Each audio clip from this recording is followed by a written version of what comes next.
Meeting to order for Tuesday, the 23rd of April. Please ask that you turn off your cell phones, silence them, and join me in a moment of silence.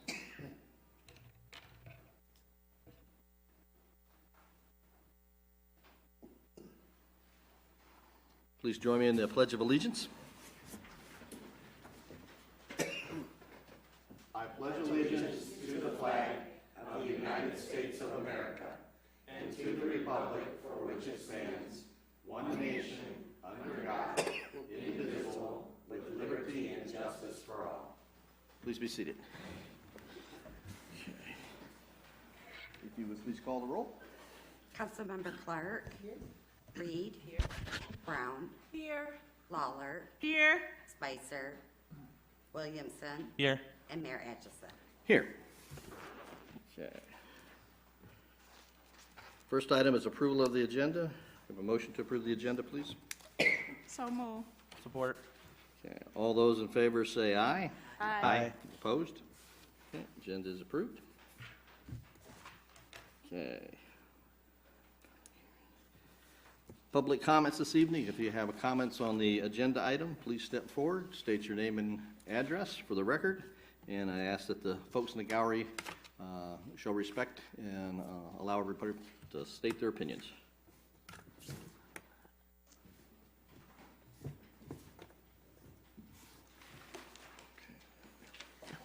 Good evening, Mayor and Council. My name is Eric Worley. I'm the President and CEO of the Greater Albion Chamber of Commerce.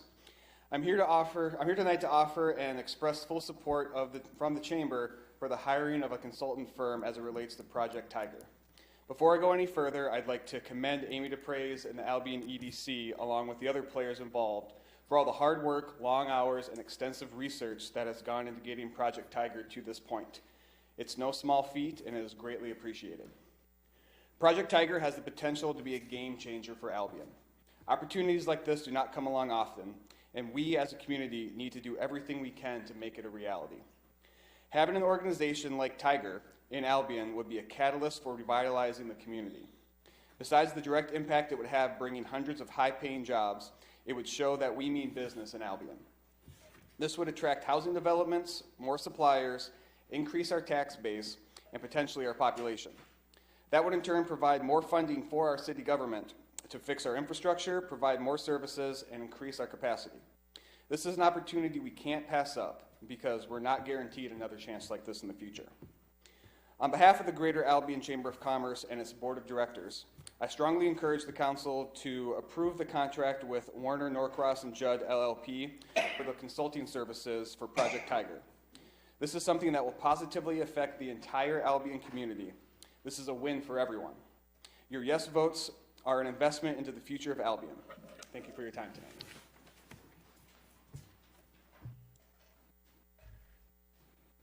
Are there any further public comments on the agenda? Okay, we'll move into the next item.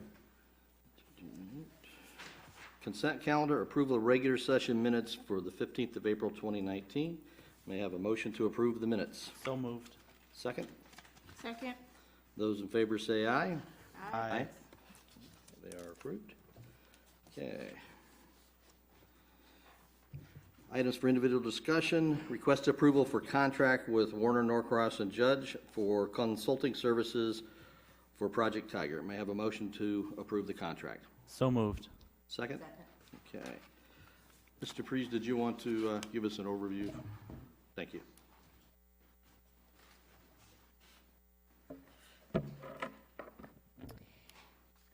Thank you, everyone, for coming tonight, especially on a special meeting and listening to this. I'm going to mostly read because this is a confidential project, and if I slip up, I don't want to be the one to lose this project. So, Project Tiger is, I think Eric said, a game changer. Absolutely, it's a game changer. Part of our goals were to find industry and jobs and alleviate unemployment or causes for unemployment in this area. And this has the potential to do all of that. It's a privately held Michigan company that's looking to expand its footprint. The project includes, here's my key words so I don't get myself in trouble, clean energy and the future of automotive. It's cutting edge. The city and the EDC have invested a lot of time in this already. This came to us last May, and we've been working on it steadily since then. It's a $39 million investment, of which that is about 32 for construction, and the rest is private investment for machinery and equipment and build out of the space. It's 275 jobs over about 3 to 5 years. They forecast getting to 275 in year 3 and carrying it through. That's a very conservative number. The footprint that they're looking at building, or that would be for their location here, would easily hold many, many, many more jobs, but the company is very conservative on how they project those. So 275 is a given. These are great wages. The entry level starts about $18 an hour, and they're a perfect fit really for this community and re-engaging some of our residents back into the workforce. Albion has remained in play for this whole time. We've gone against 80 some other sites, and the main reason for that is 2 things. One, we're one of the few sites in Michigan that has the space needed to build a 575,000 square foot facility. This project started out about 200,000 square feet, and there were several Michigan locations under consideration. Matter of fact, there was 80 some in all between Michigan and 4 other states. Over the course of this project has morphed into becoming the ultimate project for the company. And the idea of being able to have a 575,000 square foot facility and all of the operations under one roof and the efficiencies that they would gain has really driven this project to what it is today. Albion has not only remained in the conversation because of the fact that we have the space, but the fact of our response in this community. Several months ago, I had to respond to the company. The company was coming here, and we had to respond to the company on some issues that they saw Albion with, mainly workforce. We had stakeholders come forward. They signed confidentiality agreements so we could share more information with them. And the company was shocked at the response that this community gave them, the collaboration that was shown at that table. And that has really been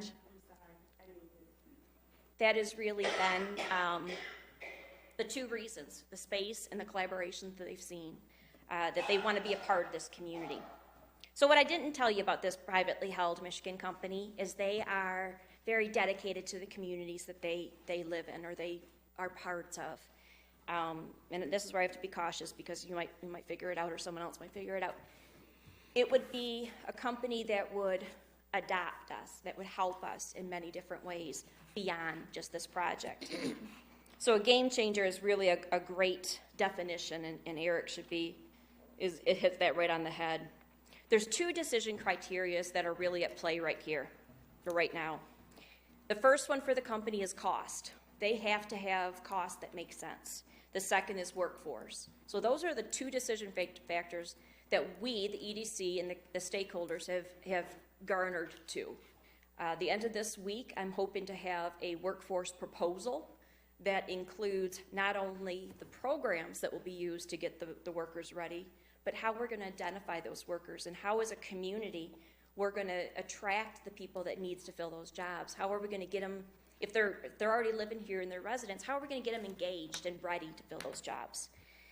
So that's an aggressive goal of this Friday to get it to them. But the cost is really what I'm here to talk about tonight. We have spent a lot of time working through this project. We know that it's going to be $32 million to build this project. We've got great cost analysis done by a very competitive company that's done a lot of these projects. So it's valid information.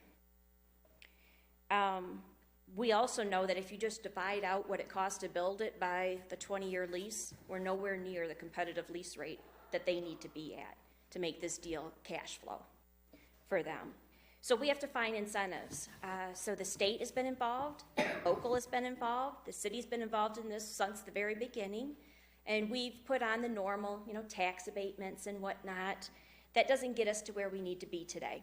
So if we go out with the final proposal, our final and best proposal with just a tax abatement, this deal's going to California, Colorado, Las Vegas, or South Carolina, but it won't come here. So in order for us to get to a competitive lease rate, we need to use incentives such as brownfield incentives. Brownfield incentives will allow us to capture tax increment and pay back eligible activities. Eligible activities are like site prep, so getting the site ready, leveled, graded, those kinds of things. Somewhere between the neighborhood of $3.7 and $5 million, depending on how we figure out which portions of that could be covered under tax increment, could be applied to this total project cost to reduce that total project cost down for a lease rate that gets more competitive. There's still a chance we won't make it to the number that they need. So the state has said if the local is all in, and that's a phrase that they use all the time, if the local is all in, meaning we have given every incentive, every resource that we legally can, and that the company is available to the company, and we can define where that gap, that financial gap is, they'll consider expanding their offer and their commitment to help fill that gap and secure it for Michigan, because they understand the impact for our community and for the state overall. I've gone off of my things and I'm not sure where I'm at, so I'm just going to continue to talk and tell you what it is, and hopefully I don't give anything away. So we're here today to talk about Warner Norcross and Judd and the contract, or the engagement contract, that we are asking for approval from you today to have the city sign and secure. And you might wonder why, the city is being asked to do this, and why them. The city, there's going to be a lot of benefit for the city. We know right now today the developer, there's a developer and there's a builder. The developer that would be building this and leasing it back to the company, their best lease rate with everything that we've got on the table is somewhere around $6.30 per square foot for a 20-year lease. We need to get down to $4.50. So how do we do that? Brownfield incentives are one of those. But the other part of that is every developer's got some amount cushioned in there for risk and for reward or benefit to them. And that's usually somewhere between 7 and 8%.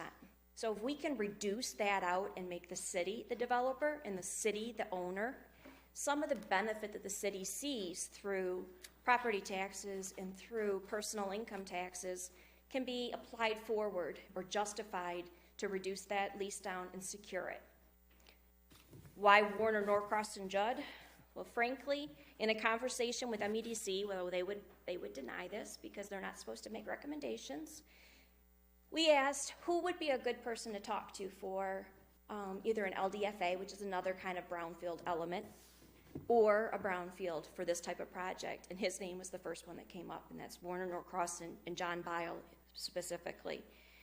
From my experience at MEDC, he used to be the one that I hated to see on the other side of the table. What's the word I'm looking for? Represents? Thank you. Represents his projects wonderfully.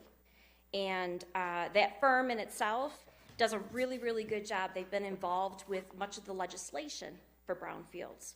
So they've had a place at the table ongoing. Is there other firms? There's absolutely other firms. We work with SME and Triterra in multiple other avenues. SME is doing all of the assessment work currently for the county and the city on the assessment grant. You're probably aware of that. And then Triterra is the one that's involved with the big Albion plan and the brownfield on that. So we could have gone to one of those, and they probably would have done just as well of a job. But bringing in Warner Norcross, I think, was, in my opinion, probably they're the leader in this kind of negotiation. And the engagement letter that you're being asked to consider tonight and to apply or to respond to is to secure their services on an hourly basis until such time as the company says, yes, we're coming to Albion, and then we secure a contract for doing the brownfield plan and the brownfield work plan, which are then captured as expenses and reimbursed to the city over time. So timing is critical, a decision tonight, and thank you for the special meeting because we don't have time to wait. The company wanted to make their decision the end of January. Here we are going into May. May 3rd is the targeted date for the MEDC and the city to give them our best and final offer. After that, they will review us compared to some of the other community offers from the other states, and somebody's going to win, and several of us won't. I'd like to see Albion win for more reasons than the fact that I've spent so many hours on it. I think it's a really, really, really good fit for this community, and if I could have cherry-picked a company, this would have been one. I've worked with them in the past. They are an incredible company, and I'm eager to be able to share the name and let you know who it is, but I'm not going to do that and lose the project. So again, it's a $39 million investment, 275 jobs, paying the lowest is $18 an hour. And it's truly a game changer for this community. With that, I'll shut up and answer questions. Council members have questions for Mr. Priest. I did, but I forgot, so it wasn't that important, I guess. I forget my words, so. You must have answered it. Councilmember Lawler. Thank you, Mayor. If this company was to come here,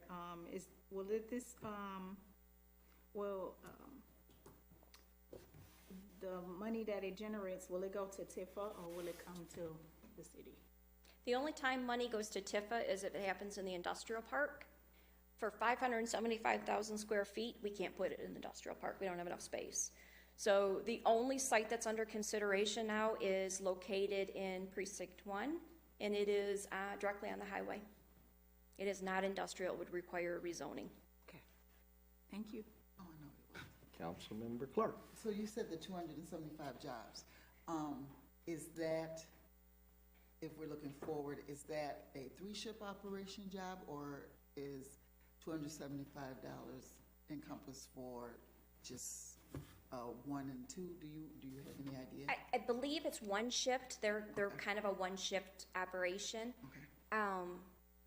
But the footprint alone, there's so much flexibility in how this is being designed and laid out that it could easily change. There could be other programs brought in that would require multiple shifts. Okay. Thank you. Seeing no other questions, I thank you very much. Thank you. Any discussion? Okay. Let's call the roll. Have a vote. Oh, you do have a question. Go ahead, Councilmember Lawler. Thank you, Mayor. This sounds like an excellent project. I was sitting here taking notes, and I was weighing out all the pros that you had given to us, and I'm really excited about it. Could you, for the viewers at home, because I had some viewers that didn't quite understand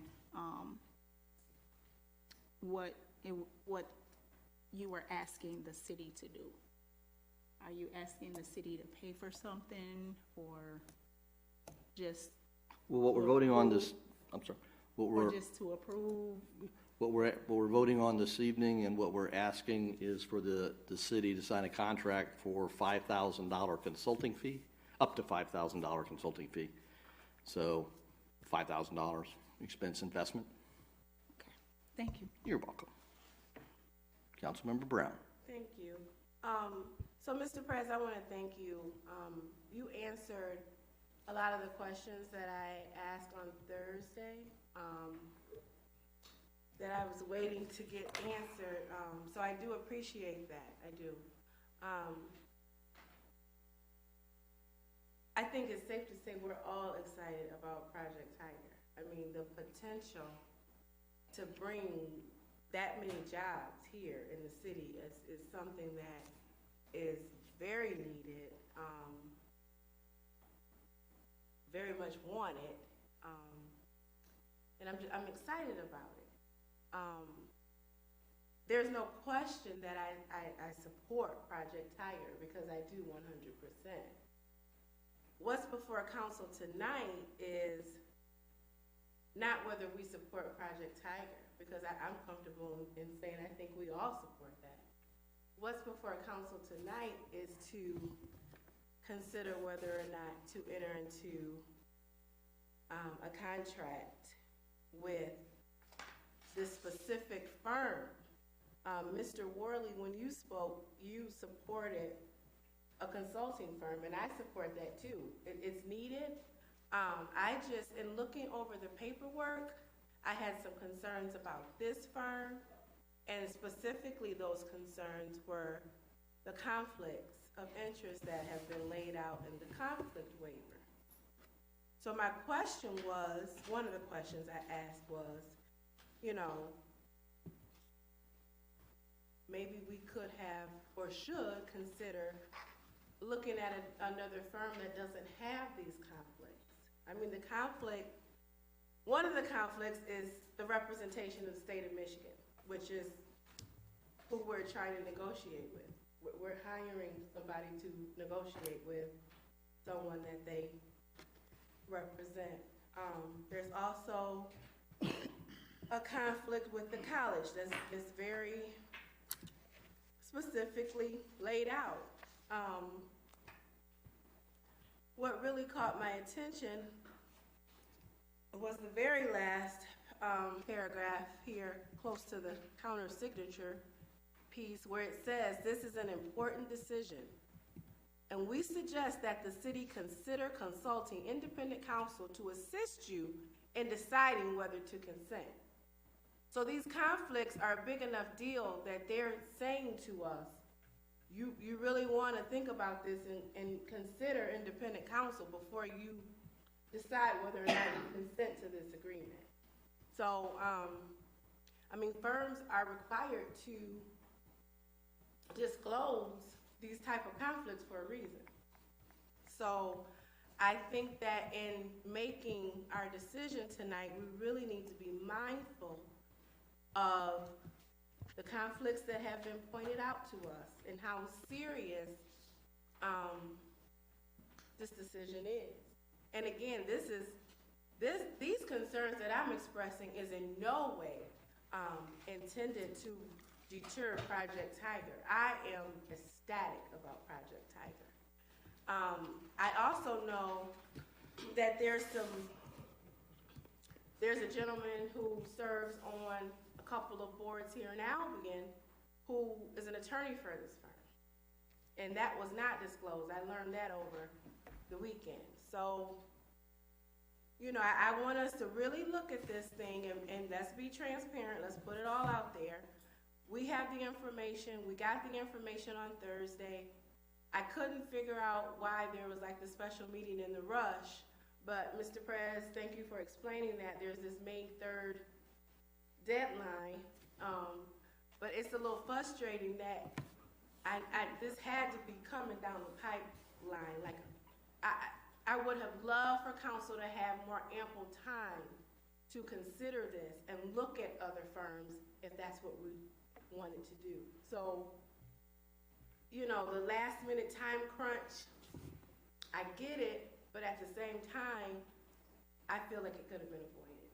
We could have had a heads up. We just had a meeting last Monday, a regular council meeting. So, and I wasn't there. I wasn't physically able to attend, but I do review my council packets thoroughly when I get them, whether I attend a meeting or not. So I just wanted to put those concerns out there because I have posed questions and I hadn't received answers, but I did receive a lot of them tonight, so I thank you for that. That's it. Councilmember Williamson. Oh, okay. So, if there's no other comments or questions, please call the roll. Councilmember Clark, did you have a I just question? want to say, I did do, after reading all the information that we got, and I did do some research because I have been in a startup mode manufacturing position before. So I did some research to find out about these type of things. And I was reminded by a professional that has done several things like this, that a lot of times that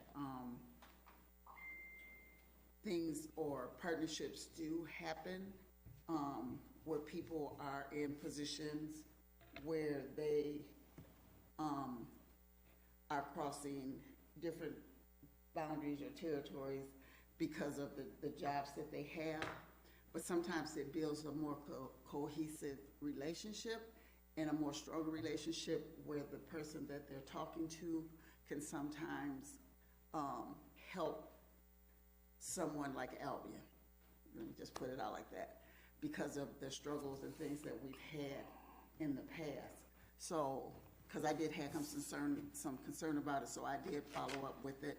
And one of the key things that the person told me was, remember, regardless of who a person is, when they're an attorney or working in that capacity, that they're sworn under an oath that they have to abide by. So that was enough for me. Please call the roll. Councilmember Clark, Yes. Reed, Yes. Brown, Yes. Lawler, Yes. Williamson, Yes. and Mayor Atchison. Yes. Okay. Contract is approved. All right. Public comments. If there are any further public comments, please step forward, state your name, address for the record. Seeing none, we'll go to, oh, I'm sorry, Mr. Dunklin, please come forward. Is this, I can comment on? Yes, you can speak about whatever you want. First, I want to thank council for that vote. I think that was a very important vote. Because I come before you, my name is Robert Dunklin, 707 Huntington Boulevard, president of the Albion branch at NAACP. A week or so ago, I sent out email inviting all of you to a town hall forum to talk about roads in this community. I have not received a response from any of you, but the forum will go on, and you're still invited. But I say to the community, please come out. We all know our roads are bad. We're not going to fix them overnight, but it's time to have a discussion. What about our plans? What is our vision for this community to repair our streets and sidewalks? So please, come out Thursday night, 6 o'clock, 6 to 8. I didn't think you wanted a reply. I just thought, I've been telling people. Okay, very good. Me too. And we had a discussion earlier this week, and I sent you the names of the 3 city officials who are coming, including myself.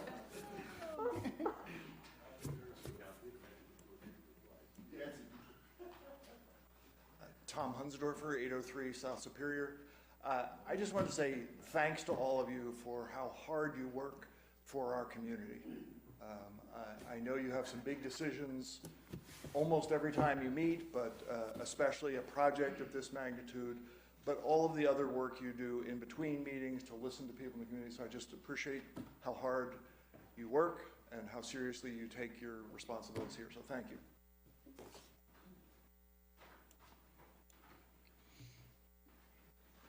Andrew French, 702 East Erie Street.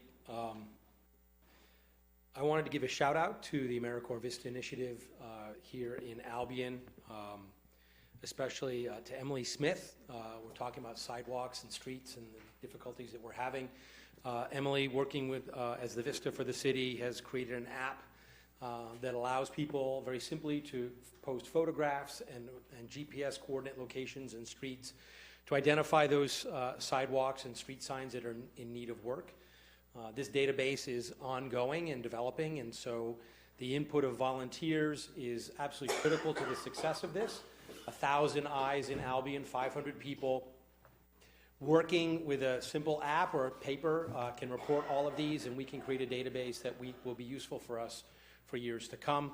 I fully expect within the close of Emily's Vista service this fall that app will be extended to streets as well. And this database is vitally important for Albion, the city, as it moves into the 21st century to help it with its planning, implementation of any kind of road, street, sidewalk implementation. We are in partnership, as our city staff know, with the county and their GIS systems as well. And so having this integrated information system is very useful. And then finally tonight, I want to thank you for your vote this evening. I know that serving on city council is hard and that often decisions have to be made without all the best information, and that we need to act quickly in this regard, so I thank you for your vote and for, again, voicing those concerns and doing work to make sure you understand the full details of what we're being asked to approve. I look forward to partnering with Project Tiger when they come, and I thank you for your unanimous vote. Are there any other further public comments?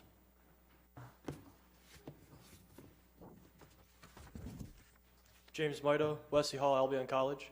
I'm a first year here at the college, and I would just like to say thank you all for serving on City Council. I'm from the Ann Arbor area, so seeing how you guys run this is very similar to how they run a large city, so I'm very happy to see that it is a lot of similarities between a small town city council and a large town city council. Specifically, I'm from the city of Chelsea, Michigan, if any of you guys know where that is, and we had a very similar type of factory come into the town. But I believe it was Project Tiger that was coming in, and it's a very same thing with Green Factory coming in, very similar size for the factory, and it has since livened up our town a lot with the businesses brought in and the jobs it's brought in. So yeah.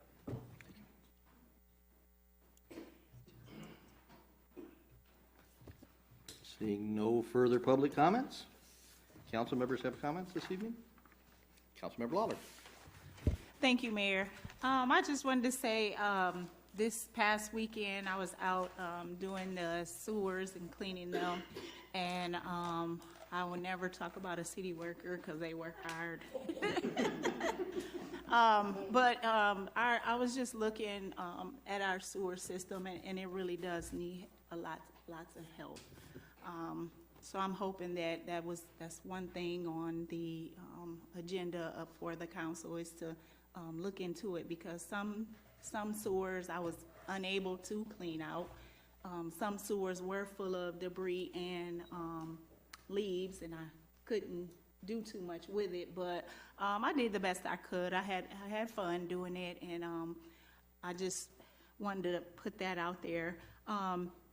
Another thing that I wanted to put out there is that I had a tough conversation with the Vistas and the director, Cressy Vargo, and Mr. Andy French, and Miss Linda Lanou. We talked about some things that I had mentioned in the last council meeting that wasn't particularly liked. Cressy expressed to me that working for the Vistas and being involved was very sentimental to her. And I understand that, because my precinct is sentimental to me also. So we had a sit down at the table. We all hashed it out. Tough conversations for Albion needs to happen, because we did come to a resolution about the things that were discussed last week in the meeting, and we both agreed on some things and are going to move forward with some things. So I'll get to talk to you, Miss Vicky, Councilmember Clark, and so I just want to encourage Albion, period, to have tough conversations. So, and it was tough.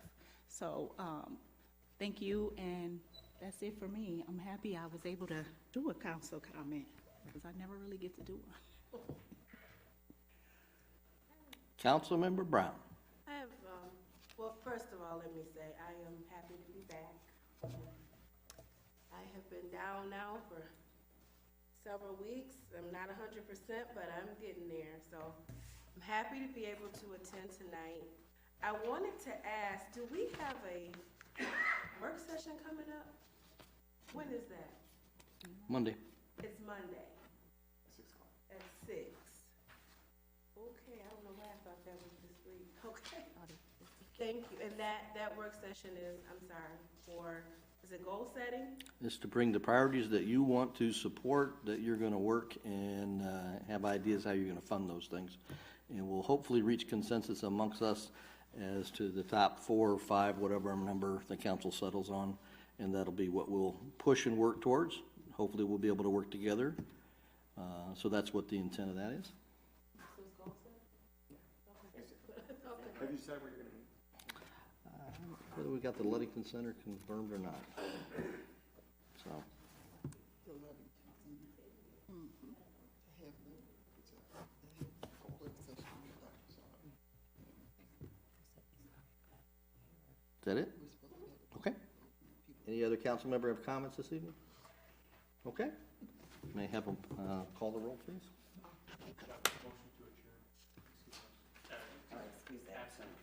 That's true. Okay. Motion to excuse Councilmember Spicer. So moved. Seconded? Second. All those in favor say aye. Aye. Aye. Okay. We have a motion to adjourn. So moved. All those in favor say aye. Aye. We are adjourned.